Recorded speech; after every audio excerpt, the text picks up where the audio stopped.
আমাদের। তো দাদা নমস্কার, আমার নাম আলোক মাহাতো, আমি এসেছি ফেনা সিডসের পক্ষ থেকে। তো আপনার পরিচয়টা দিন। আমার নাম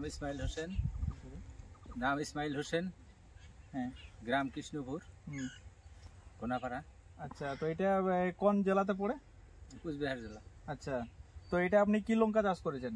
এটা যে ভেনার কোম্পানির থেকে যে ডেমো দেওয়া হয়েছিল। আচ্ছা, এটা বলে দিই, এটা ভেনার কোম্পানি 357। এটা, হ্যাঁ, এটা আপনাদের এখানে ডেমো দিয়েছিলাম। তো ডেমো দিয়ে কিরকম বুঝতে পারছেন, কিরকম হয়েছে? তো এটা ফল মোটামুটি চাষিরা এটাতে ভালোই উপকৃত হবে। হ্যাঁ, এই যে আপনারা তো এখানে যে লঙ্কা চাষ করেন, তার মধ্যে এইটার আর ওটার মধ্যে কি পার্থক্য বুঝতে পারছেন? পার্থক্যের মধ্যে এটা গাছটা ওই গাছে 1100 গাছের থেকে একটু সাইজে একটু ছোট হয়।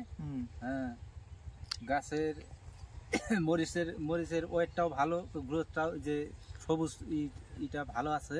আচ্ছা, হ্যাঁ, মানে আপনি কালারের দিক থেকে বুঝতে পারছেন যে এটা কালারটা ভালো, তাই তো? ওয়েটের থেকে এটা ওয়েটও বেশি আছে। আচ্ছা, এটার ওয়েট বেশি আছে। এটা মার্কেটে ডিমান্ড কিরকম আছে?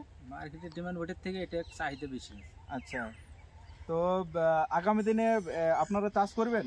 হ্যাঁ, করবো না, এটা যেটা বেশি মার্কেটে যেটা চাহিদা বেশি হবে সেটাই করবে অবশ্যই। হ্যাঁ, তো এই যে যতগুলা চাষি আছে, ধরুন যতগুলা আমাদের লঙ্কা চাষি আছে, তারা যদি এটা চাষ করে, তো এটা চাষ করলে তারা লাভবান হতে পারবে? লাভবান হবে না কেন? আচ্ছা আচ্ছা।